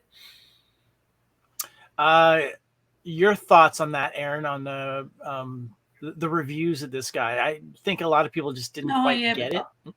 I never liked those two anyway. We had a very similar couple, but they were a male-female reviewers in Australia who were better because I remember, oh God, his name's total, David, loved Showgirls. So they watched movies for what they were and not what they should have been, which I think Siskel and Ebert did. It's like, oh my God, it's a horror film, so I'm already going to put like 1 star. And instead of looking at it properly, where our two guys, Margaret and David, and they had fights. I mean, she liked Lars von Trier, which I still don't get. I know any woman who gets that. But they would look at movies like they loved the Doom generation. And America hated it. They thought it was one of the greatest, social commentaries ever. So it's an interesting thing. I don't know how Australia saw it, and I can't remember what they thought of Grease. But if you pull it away, as I said, and I think when we went into the music, the difference between Grease and this is this had no songs they were all original in the sense it was made for the film. So Grease in the background would have 50 songs, especially with the dance thing, like, with all the songs, with Sha Na Na, they sang songs from the 50s. So you had a thing of like original 50 songs we all knew, and then you'd throw in Sandy and, Grease is the Word, which was made for the film, or the musical. Some of it was made for the film. Hopelessly Devoted was made for Grease, was in the stage show. Where this was all for the film. I think it was all of it, wasn't it? Yes. It was all made for the film. Lacey, you had mentioned earlier that you don't let what other people say. If something sucks, you're going to want to see it anyway. Or if there's something in interest you're going to see it. And if you like it, you like it. Did you have any of these reviews, kind of get to you at all? Or are you like, nah? Well, I can't say. Well, in 1982, I was 9. Okay, so I wasn't reading a whole lot of reviews. But I will say that as I have grown, and during the Siskel and Ebert of it all, I found that if they didn't like it, I was more inclined to go see it. Right. You weren't alone there. Yes. not just to be contrary. It's just that our taste really was the complete opposite, and that's totally cool. My thing is, I have a star rating system, and people look at it on, like on my Letterboxd or whatever, and they'll be like, "How could you make Mansquito 4 stars?" But like you won't want but you put 1 star on some Oscar winning whatever, and I'm like, my stars go. If it gets 4 stars, that's like, I'm not just gonna watch it again and again. I'm gonna recommend it to people and be like, oh my God, you have to see this. For all kinds of reasons. Sometimes they're amazing films, and sometimes you gotta see this guy who loses his hand and then it comes back and you're like, what? And they try to kill him with an alligator, and like that kind of thing. So for me, it's about rewatchability. I'm glad you said that, because I could totally see the rewatchability of this movie. I've seen it 3 times now since I originally saw it for the first time. I have it playing on here as we're doing the show here, and it's just a fun movie. And I think the idea and the concept of I think you said, Jennifer, just a summer fun movie that people need to enjoy. But I did want to ask you guys about the video release stuff here. We talked about how, of course, I have a picture of the original VHS here. I have the DVD and the Laserdisc, because, I'm a physical media guy. But you guys, I think you did, Lacey, and Jennifer, I wanted you to check. You guys held up, what was it, Blu-rays? Or what do you have there, Jennifer, a Blu-ray? This is a 40th anniversary edition Blu-ray. Is that the same one you have, Lacey? Yes. Well, okay. Yes, I have all of them. I have the VHS that is completely worn out. I still have the box somewhere, in a box. I have the DVD. It's also in a box. And then when I found out we were going to be doing this, I was like, oh, goodness gracious, this must be a reason for me to purchase the Blu-ray 40th anniversary. I must have it. Well, it just released recently, and I saw it at Target. I think I took a picture of it and I sent you guys in the chat and everything. And so real quickly, I know you love the special features. Have you engaged the special features on this Steelbook special edition here? There are no special features. Wow. This is just a kind of a high def rendering. They did a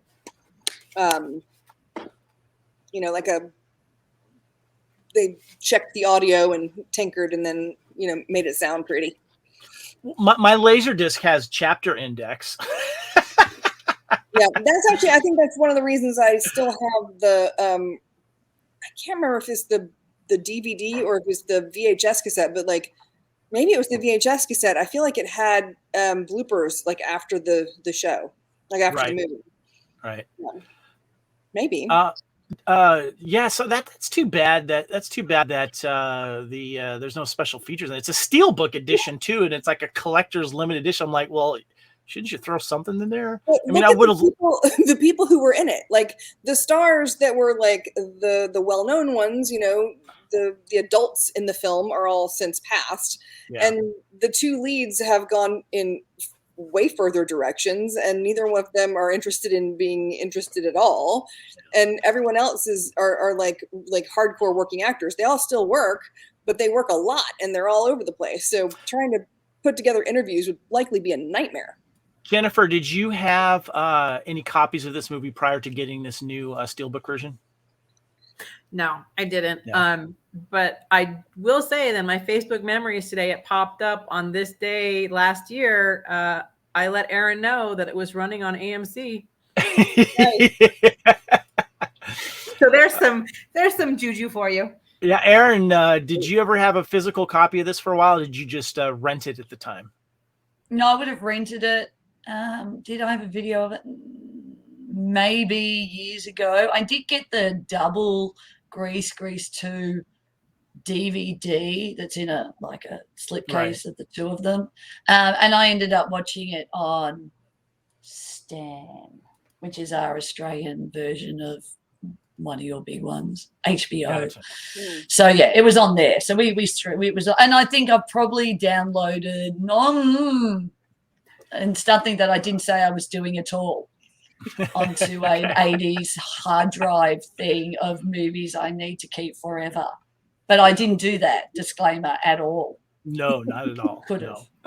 All right, guys. I just want to mention before we take our break here, there was some alternate versions that did come to television, and there were certain scenes that were cut out. As I think when you guys mentioned earlier, the reproduction scene was the first one to be taken out for obvious reasons, and of course, depending on what country was airing it, they had to take certain words out and stuff like that. So, not a big surprise there. A lot of these movies, since I didn't have HBO or pay channel, I saw heavily edited with commercials with stuff taken out, and it wasn't until I saw like the original versions later on, VHS or what have you. A lot of the filming locations were done in LA. Rydell High School was Excelsior High School in Norwalk, California. Maybe a future, scout this, filming location, Aaron. We can head down there, check out Rydell High School. After we go to Buffy. There you go. We'll check out Buffy's school first, The burger joint was the Pink Motel and Cadillac Jack's Diner in San Fernando Valley. So a lot of stuff in and around LA. Hawthorne Bowl was the Bowl of Ramen in Hawthorne, California. So is that still there? First, have you looked it up? I don't know. I have to look that up. That'd be interesting though. Yeah. We're going to take a quick break here from our Couch Potato Theater discussion, let you know what other great shows are on the network, and be back with some trivia and something about toys as well. We'll be right back.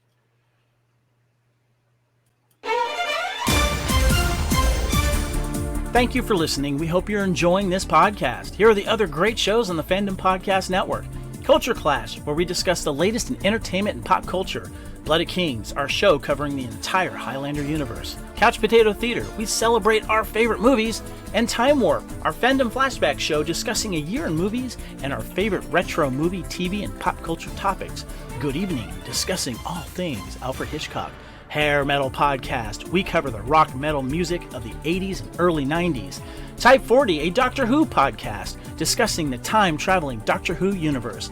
Lethal Mullet, an action film podcast covering the 80s, 90s, and beyond. Also, check out the Lethal Mullet Network for more great podcasts. What a Piece of Junk, our Star Wars podcast. Making Treks, a Star Trek podcast with a deep dive into the final frontier. The Fandom Show, our Fandom Podcast Network live YouTube show discussing the hottest topics in fandom. The True Believers MCU podcast, discussing the Marvel Cinematic and Television Universe. Union Federation, our Star Trek and the Orville Show.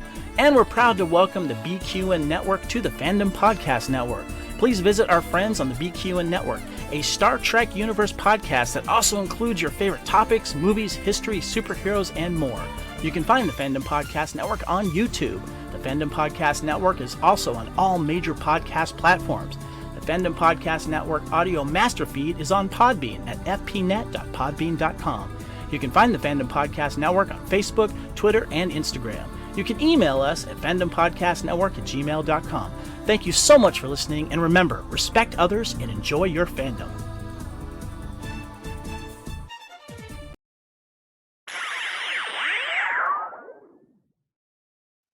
All right, guys, welcome back to Couch Potato Theater. We're celebrating Grease, celebrating its 40th anniversary, 1982, 40 years ago, guys. Are we feeling old? Oh, my gosh.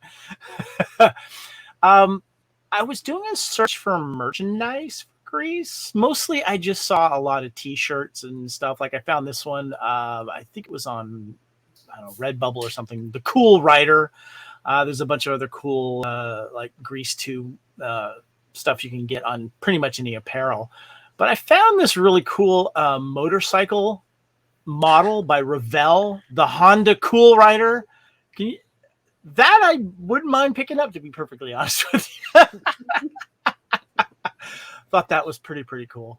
But I want to talk about some trivia, guys. Found something interesting. In a scene near the beginning of the movie where the twins interrupt Michael while he's running around the track, a guy is on the left jumping hurdles. After he jumps the second one, his goods fall out of his shorts. He discreetly tries to cover himself for the rest of the time in the scene. And I actually have that scene right here on the video. Yes, stuff comes out. I don't know if you guys knew this or not. And that was the real picture there. Now, I brought this up in the chat before we did the recording. Did you guys know about this, Lacey? No, I was completely unaware that there were 2 sets of twins in that photo. Jennifer, did you know this scene? Did you know this? Oops. No, but when I saw it in the chat, I'm like, you're kidding me, right? And I was like, oh, no, we're not. Okay. Did you know about this one, Jen?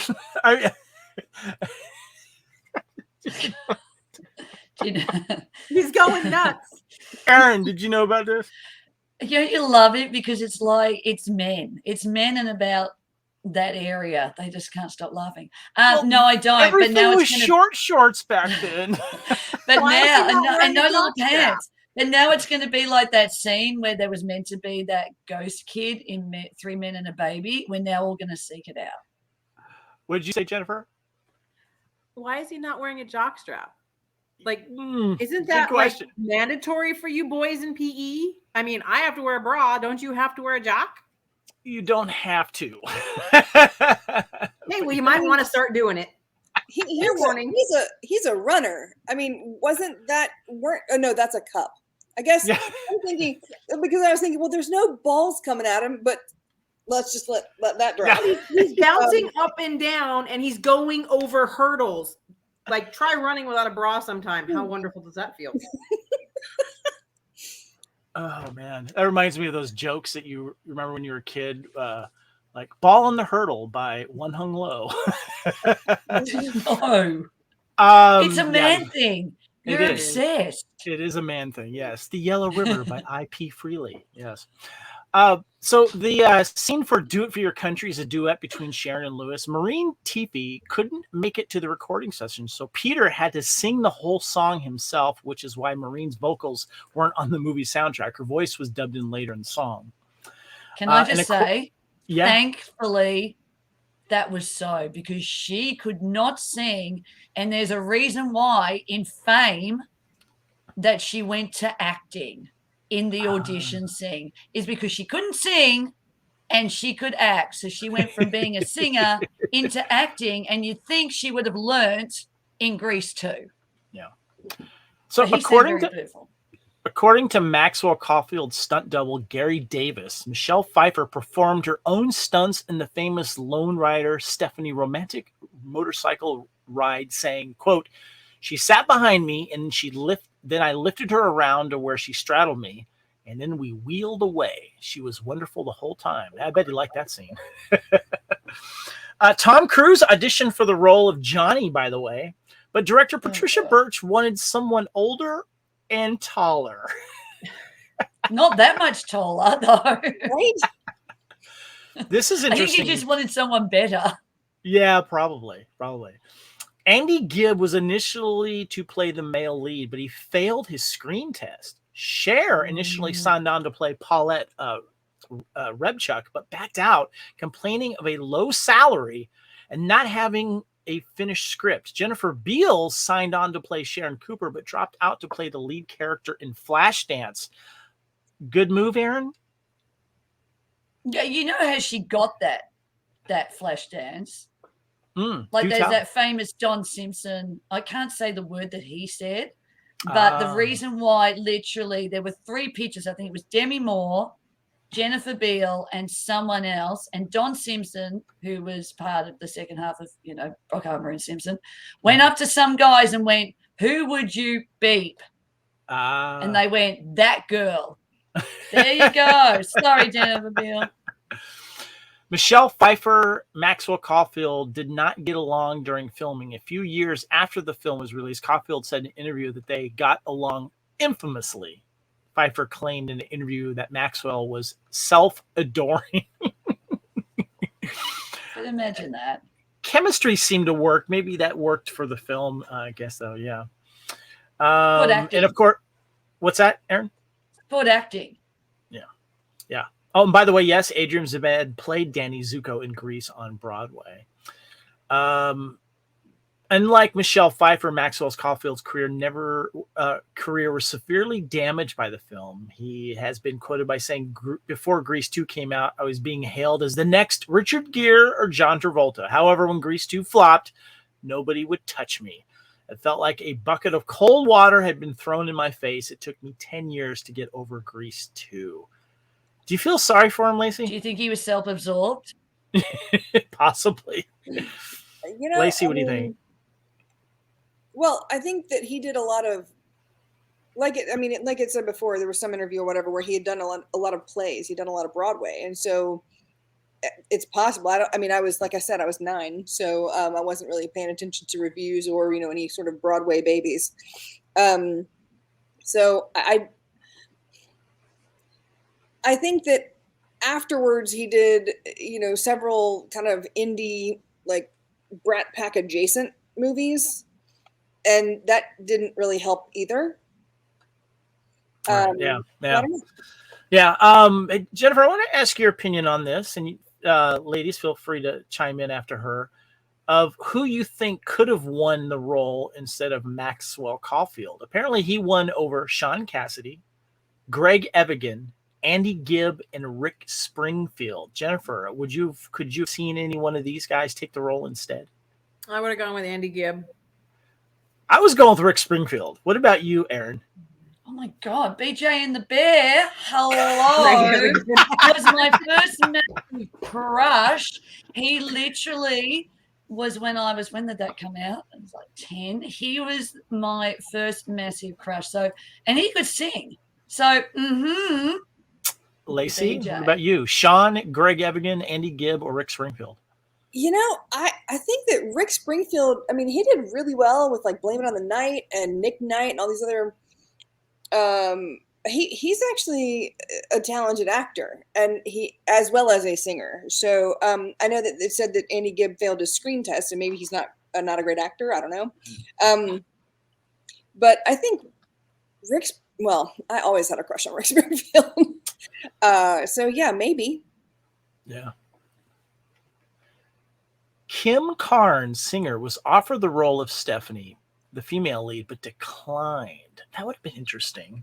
I don't know. Interesting, yeah. No. So Dee Conn explained why her character Frenchie disappeared halfway through the movie. She said the script was unfinished when they began filming. I could see that.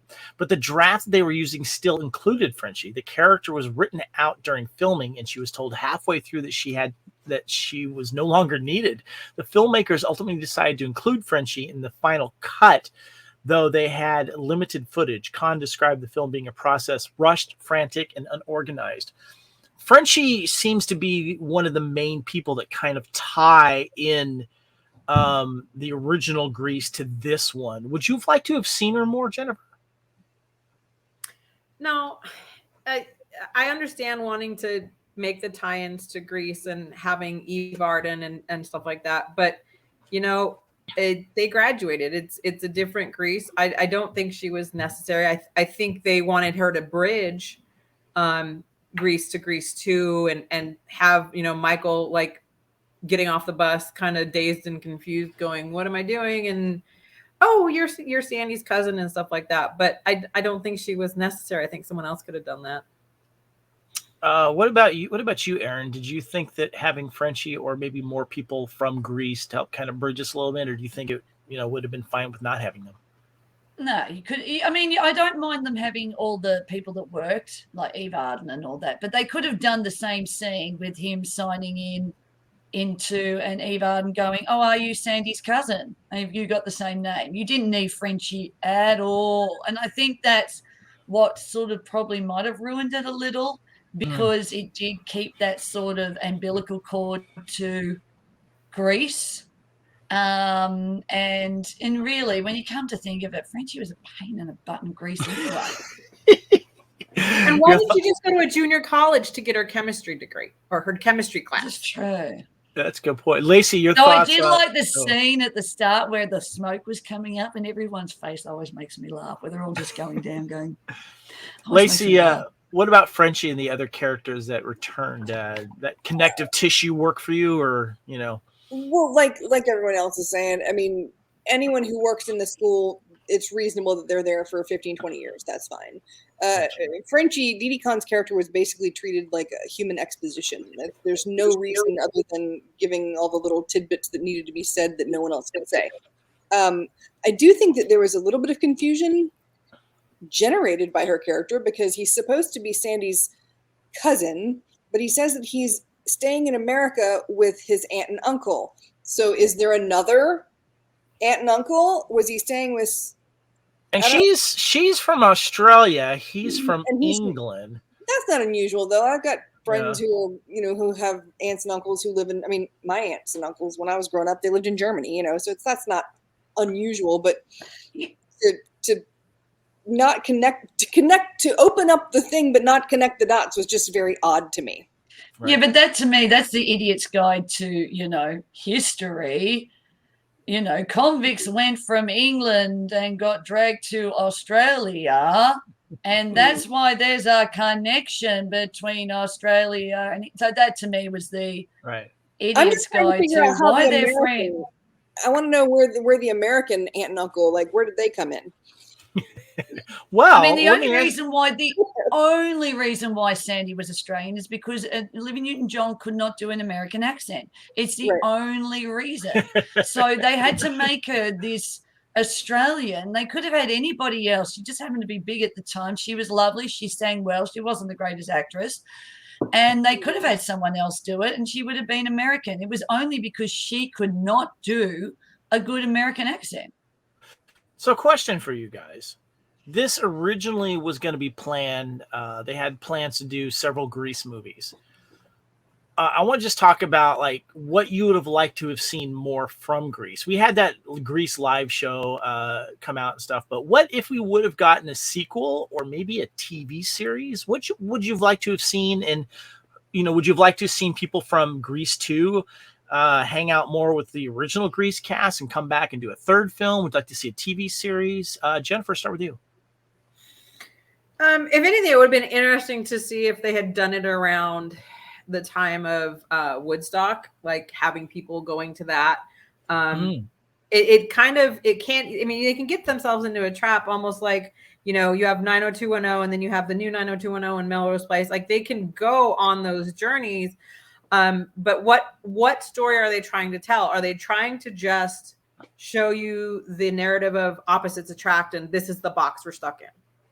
Or do they want to handle deeper subjects, or is it just all going to be musicals or comedies? I mean, if they went further with it, if they were greenlit for the third and fourth and the TV, it almost to me would have become, let's throw stuff at the wall and see what sticks. Right. And I don't think they would have the relevance because in the first one, it was cars was the Grease. And in this one, it's motorcycles. Well, what are unicycles next? Bicycles? I mean, cooking grease? I mean, grease in the hair? I don't know. Yeah. Yeah. Lacey, what about you when it comes to a sequel, a third film, if they would have done it, or, either a remake or a TV series? What would you have liked to have seen? Would you want to see the all cast from the films back together? Or what are your thoughts? I think that, okay. Doesn't matter. I would have liked to seen any number of things. I love the fact that they didn't actually end up shelving it. They just let Disney buy it, and they kind of mangled it and turned it into what they wanted and kind of Disney-fied it. So it became High School Musical 1, 2, and 3.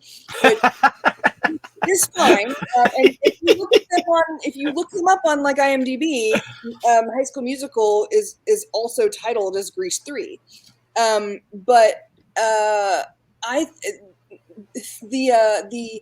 The bubblegum poppiness of High School Musical 1, 2, and 3 notwithstanding, the Netflix show called High School Musical, the musical, the series is one of my favorite things ever. It is absolutely insane. It's based on a woman who she becomes the drama teacher for a high school, and she was an extra in the play that was based on the movies. And it is I'm sorry, can you repeat the title of the show again? What's it called? High School Musical, the musical, the series. High School Musical, the musical, the series. They don't call it that. It's called HSMTMTMTS, like the series. And it's hilarious and it's ridiculous, and I love it. And I have several friends who, anytime a new season drops, we're always like, "Oh my god, we have to watch it." That's funny. The series, because it is yeah, it's a lot, but it's so much of the best kind of a lot. It makes me happy. Aaron, what about you when it comes to a third Grease or a series or something? What would you have liked to have seen, if anything? I never saw the live version, even though I'm a big Aaron Tiffett fan. Yeah. But again, it's like, when sort of Disney attacked Rock of Ages. Anyway, the film, God, let's not talk about it. But I was a massive fan. I was a big fan of Fame. I wasn't a big fan of Fame, the series, which totally just watered down. I mean, if you watch Fame now, it's actually a really, really nasty film. It's like, oh, okay, it's horrible stuff happens in it. No, it does, but it's amazing. But it's real life. And this would have been so. And I think I go with Jennifer. Like, if they keep going up in years, and you're going to hit the Woodstock age, well, that loses all its early 60s. So it's funny, a little segue, but watching an interview with what's his name? Quentin Tarantino. He said that there's the 50s, and then from 61 to 65, you've got the 50s part 2. And then you hit the 60s. So from then, it was really this 50s part 2. And that's where they're still in. So it's still all that pop, bubblegum music. But if you start heading towards the late 60s, and you're going to start bringing in the Vietnam War and segregation, and then it's all going to start, and people getting stoned and growing their hair, and then you got the Manson. It starts all doing a little bit this. Right, so I think if they brought it up further, what would you do with it? Yeah, hard to make that into a musical. It's not a fun topic. It's not a fun. It's a different time, but it wouldn't have been what that was. So you still got the 50s, and technically, even though they were in the 60s, they were in the 50s part 2. The sequel. I think anything done after Kennedy's assassination would have been a completely different feeling. Yeah. It's interesting. I think they said that this one takes place just prior to that. So before, a certain 61. Innocence was kind of, yeah. So, okay, guys, I want to, as we start to wrap this up, what I found fascinating while searching information for this film is the cult status that this has and the fans that it does.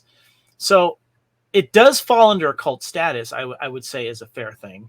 But somehow this movie still resonated with fans and that love this, and some say that it is better than the original.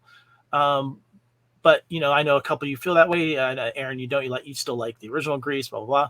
But why do you think it's resonated with fans so much? Because to me, I felt like it just lay dormant forever until it kind of was brought into my radar, and just seeing it for the first time, I now kind of get it. I see how charming it is. I see the different take that it took. Even though, like you said, Aaron, Maxwell wasn't the greatest singer, but he was still charming. He looked good. He had his great moments. Michelle Pfeiffer kind of sold this movie. She was great. But a lot of people had fun, had a moment in this. Visually, it was fun to watch. And, the way that the musical parts followed one another, told the story along the way, which I thought was kind of cool. But Aaron, why do you think that this has resonated with fans for so long and it holds that special kind of cult status? Because I think with the songs, it's just, they were so memorable and so catchy. As I said, it comes out of the gate with, I'm coming back. It goes straight into a fun number, and then you've got these kooky numbers, like, as I said, Reproduction. And it's funny that people actually really love, Let's Do It For Our Country, because it is a beautiful song, and he sings it so lovely. But it's all, and we're going to score tonight, because I think it's sort of songs that just got imprinted into your brain forever. Though you may not be able to sing the whole song, you could literally sing most of it straight off the bat. And as I said, my brother started it. He the other day. We used to do it. We used to start singing the songs to each other, and just little segments of going into this and this and this and this.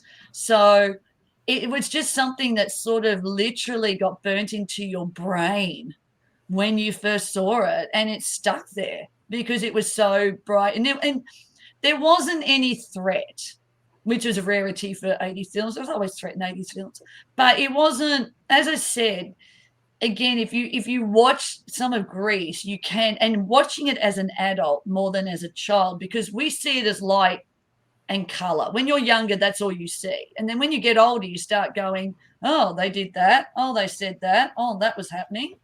Because you see different. You see a different film. But with this, it's always been the same film.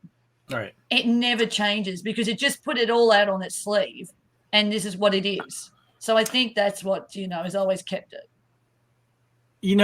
It's interesting when you're talking about Do It For Your Country. It's a sweet song. I was listening to the soundtrack in my car, and when you just listen to the song, but then you see it play out in the way the actors are playing it out in the bomb shelter, it's just like it's a completely different song to a certain degree. Jennifer, what about you? Why do you think that the cult status just continues to be there, and in a way it feels like it's growing? Well, I think, going back to Stephanie being a very strong, secure woman in what she wants, how she wants things, and not settling and not being afraid to speak her mind. I think as, we progress through all of the Me Too movements and all of that, you have this movie that, it didn't do well when it came out, but it was directed by a woman. So you don't have the added element of a male gaze being forced onto the screen. So, Stephanie in this, she's wearing pants most of the time. One of the first scenes after the back to school number is she's getting ready to go to class and someone walks by her and goes, "Oh, pants." Like, you're not allowed to wear pants. You're not allowed to wear pants at school at this time. And so she's continually breaking those barriers in a time when it was filmed in 80s, when women were going back into the workforce, and, you can have it all, the glass ceilings, I can bring home the bacon and fry it up in a pan, So I think as women become more comfortable and people realize their value, I think it resonates with people because it has a great message. It has, you do not have to settle. You do not have to be quiet. You can speak your mind, and it's okay if you have your ideas and what you want and you know exactly what you want. Well said. Love that. Wow. Yeah, I get that message too. And she's such a strong character, and that makes her so fun to watch too. Lacey, what about you? Cult status. I went into it going open mind, and I found it fun, and I can see why people attach themselves to this and just want to keep watching it. It's funny, kind of to springboard off of what Jen was saying. No one is necessarily changing for anybody in this. I mean, Michael was very straightforward at the beginning. He had the guts to ask her out. She said no. She gave him the list of what she wanted, and he did that for her. But immediately it was like, okay, now I got to tell her it's me. So there was no, changing to become the thing. I feel like everyone in the movie had kind of a straightforward situation.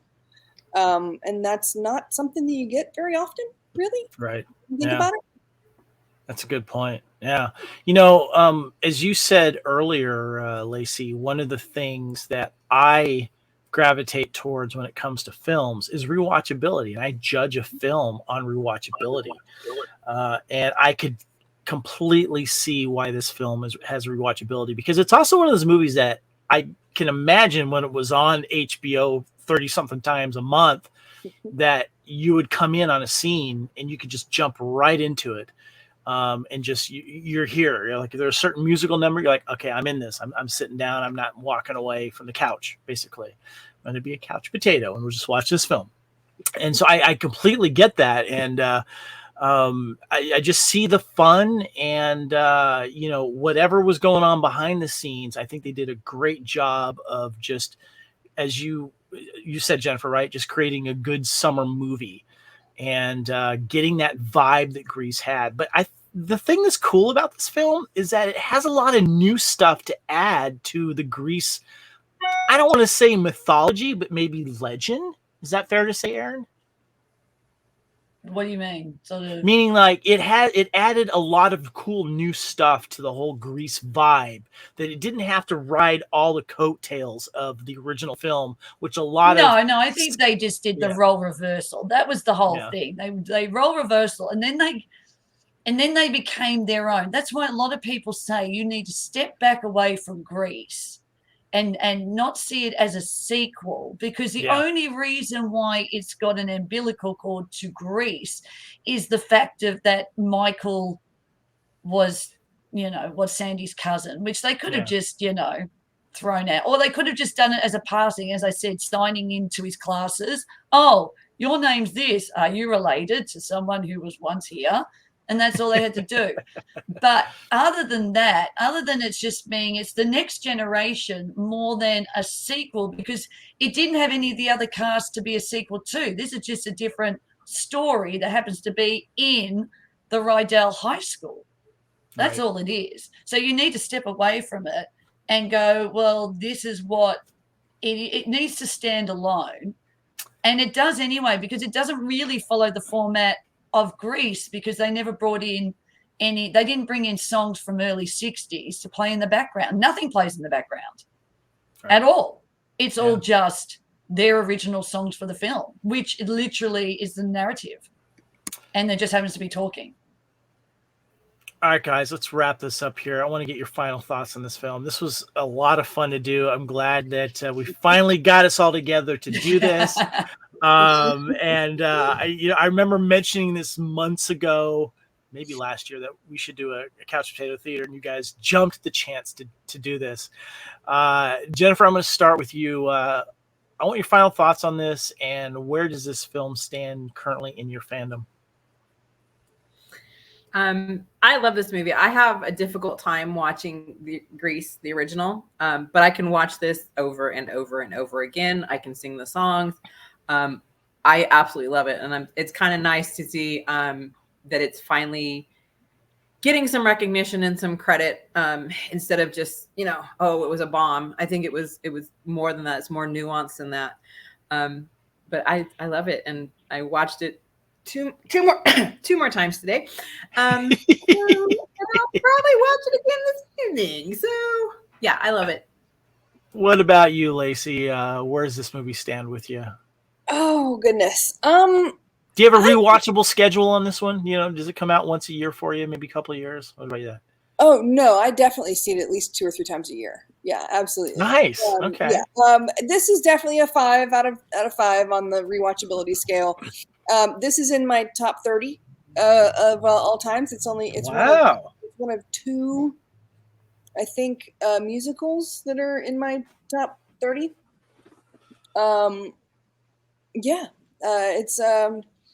It's fun and light, and I can have it on in the background while I'm doing something else, or whatever. It's also fun to have the CD or whatever if you're swimming or hanging, whatever. It's a good exercise soundtrack because it's got so many ups and downs and stuff. Aaron, I learned a word from you since I first started dating you, and you use the term. Well, there's many words. you use the term daggy. Something that's like embarrassing to watch. Maybe a little bit, but it's fun. It's corny. You use this film. I think you use that word to describe this film. And I had never seen it before, and I didn't judge you for saying that you liked it, but I was just surprised. But knowing now how you feel about it, is it still one of those films that you revisit from time to time, or is it more of, certain moments and songs kind of stick with you? Probably more so. I mean, because I saw it so much when I was younger. And again, it was like on repeat, like Girls Just Want to Have Fun.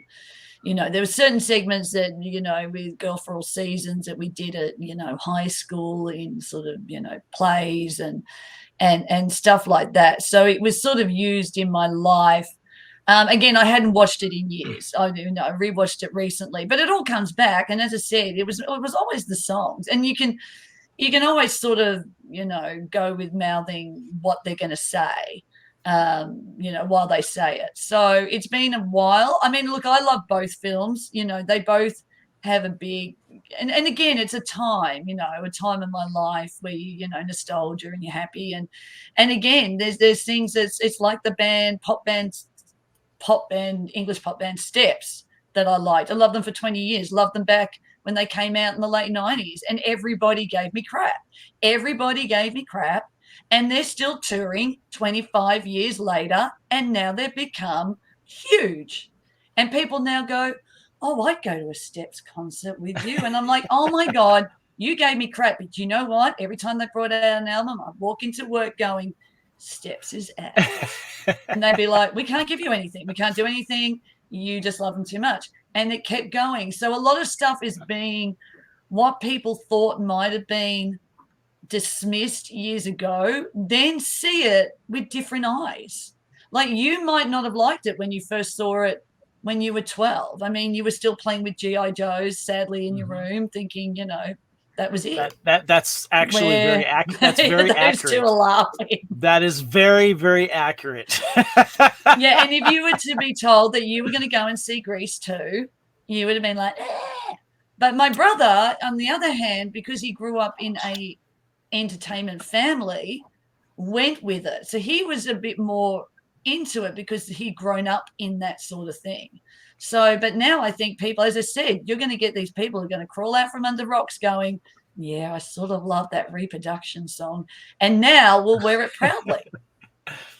That's funny. Yeah. I would love to see some people, and I wouldn't be surprised if there's some TikTok videos out there of people doing some fun stuff to this song and everything. So, and you were spot on about G.I. Joe, because G.I. Joe is also 40 years old, and I was waiting for G.I. Joe stuff to come out and Tron. So I remember that really well. And of course, E.T. coming out at the same time. Guys, this has been a lot of fun. I appreciate you guys. Now, I throw the question out there. If you guys want to answer it, you can. If you don't want to, that's fine. But I always have the final 5x5 question, particularly just this film, Grease 2. You know what happens at the end. What do you think happens 5 minutes, 5 days, 5 weeks, 5 months, or 5 years afterwards? Just for fun. Does anyone want to answer that question? Anything? Lacey? I think about 5 minutes later, the fire brigade shows up to handle all of the tiki torches that have burned down everything around that pool.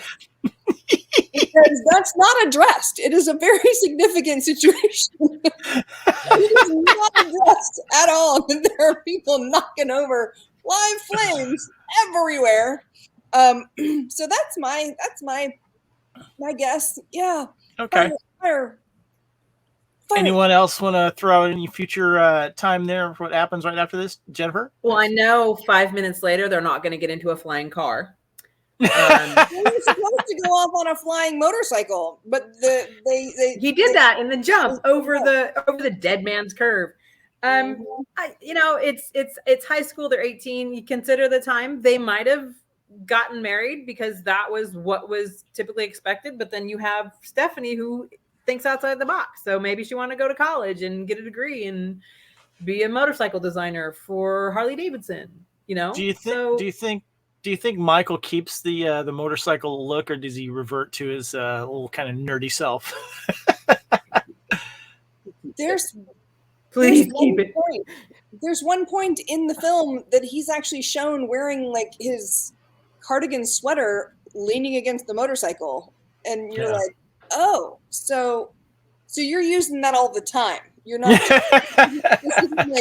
This is legit. Like, the girl takes off her glasses and all of a sudden she's pretty. Like, what just happened? Yeah. Aaron? I think that those two end up. He gets her into college, helps her with it because she's smart, but the big words. And that they end up like opening up. They'll marry and they'll open up like a motorcycle shop because he now knows how to put them together, and so does she. So they actually, and then they become part of the Hells Angels. Nice. That was my next thing. Is the Hells Angels? Yay, 1%ers. I love it. All right, guys, let's go ahead and wrap this up. First of all, guys, thank you so much. And also, too, if you're listening to this, make sure you check out the video. We've been having a lot of fun with the slideshows.